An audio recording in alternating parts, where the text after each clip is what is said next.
Well, we got another one. What's going on, Jet fans? Matt O'Leary back with another video. Another athletic hit piece comes out on New York Jets owner Woody Johnson. Let's go through the highlights. I read it this morning, so we're just going to go through and talk about the key things that this article goes over in the environment that Woody Johnson is creating. All right. This is going to go in really no particular order here, but let's break this down. So, something big that was discussed in this article is that Woody Johnson apparently uses Madden ratings to influence his opinions on players. So, for example, the example that's pulled in the article is you may remember the Jets were very close to trading for Jerry Jeudy. They were deep in negotiations, and then Woody Johnson put the kibosh on it because he didn't like Jerry Jeudy's Madden rating. That's what the article is saying. Then apparently he didn't want the Jets to sign John Simpson because of his Madden awareness rating.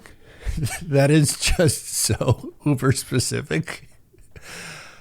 That's crazy, right? Be like, no, John Simpson's got a 42 awareness. We can't possibly sign him. Well, if that's true or not, I'm just glad that the Jets did sign John Simpson. I've been proven wrong about John Simpson. I was very lukewarm on him at the absolute best. But he has been very good. One of Joe Douglas's better free agent signings that he's ever made as a Jets GM. Okay, next up, the meeting after the Broncos game, the one where Woody Johnson allegedly said to bench Aaron Rodgers. Now apparently it's a joke that Woody kind of said it to see how people would react. That I feel like that story's changed a little bit. I don't doubt that there was a meeting in some capacity, but I think I don't know if Woody Johnson actually did it to spark the joke that now is being pushed. Okay, another great one is Woody apparently didn't want to give up draft pick 257, the Mr. Irrelevant pick, to the Denver Broncos in the Zach Wilson trade. So instead, they traded pick number 256 because Woody wanted the Mr. Irrelevant pick. So they actually gave up technically a better draft pick in the trade, which is just, again, really bizarre. Could be. These all could be true. We know Woody Johnson likes a spectacle, and there certainly is a spectacle of the Mr. Irrelevant pick.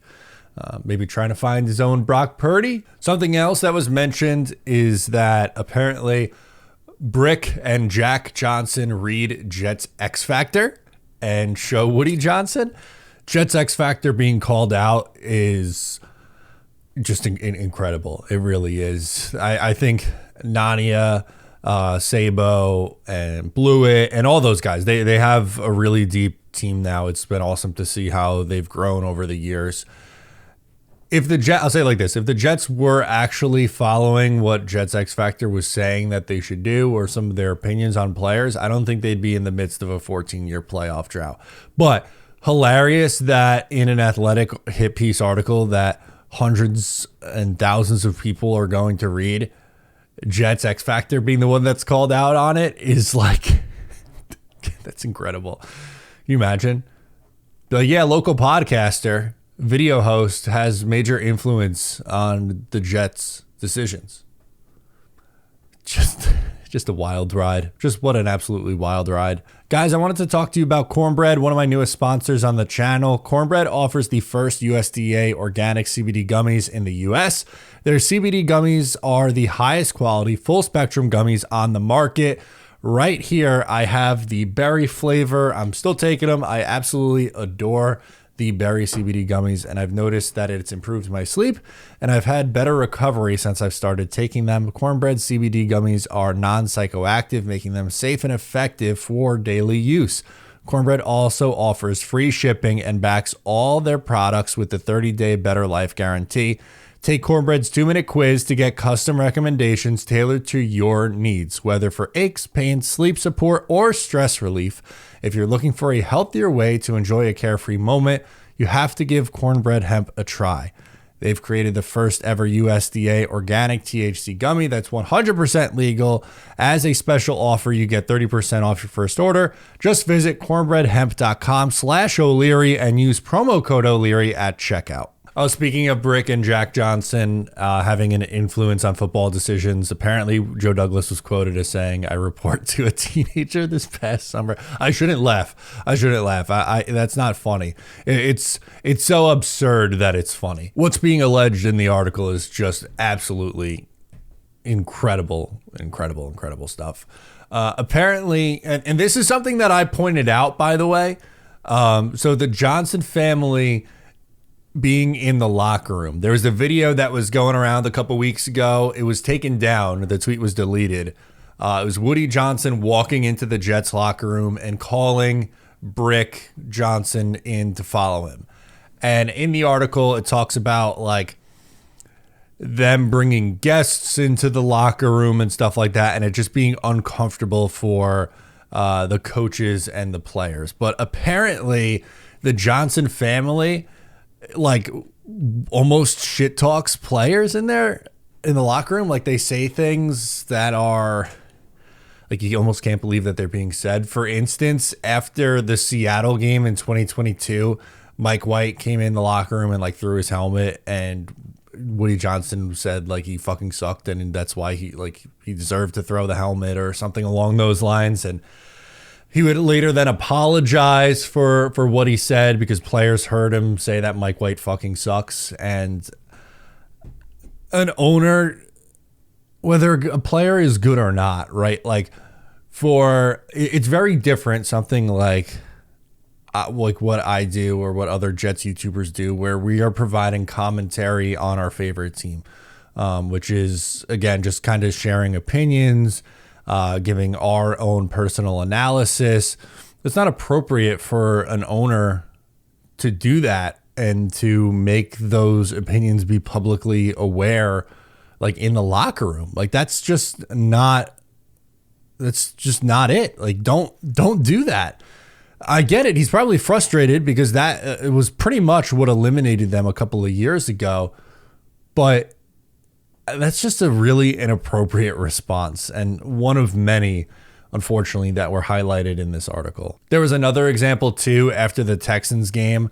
Aaron Rodgers was going to give Jeff Ulbrich a game ball because he got his first win, and Brick Johnson comes in and like gives this curse-laden speech and gives a game ball to Garrett Wilson. And then it was just incredibly, someone said, I believe it was a player who was anonymously quoted, said that it was like incredibly uncomfortable and awkward and kind of killed the vibe. And yeah, Rodgers still gave the game ball, or the game ball that he had in his hands anyway, to Jeff Ulbrich. But, you know, Brick Johnson came running in and gave a speech with profanity and gave a game ball to Garrett Wilson because he made the unbelievable catch. Just like, that's why a few weeks ago, again, I was pointing out, like, I don't think that Woody Johnson and the ownership should be in the locker room. That's the place for the players after a game. Let them have that moment.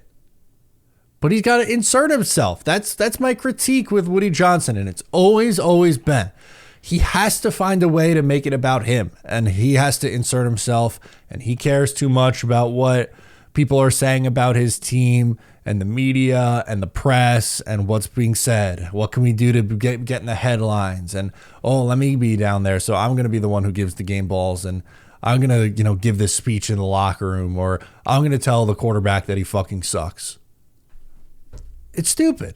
It's genuinely stupid. Apparently, too, there's a few more. Woody Johnson took down the all gas, no brake signs, maybe foreshadowing that the end was near. It also could have done with the Jets completely revamping their look at the practice facility with the new logos. So, that I'm not going to sit here and tell you like, oh, he did it to spite Robert Saleh. There's no way there's no way to prove that that's the case. It could have been coming from that place, but it also could have been that they were changing the logos this year and revamping the aesthetic there. Also, Woody Johnson didn't want to hire practice officials for training camp.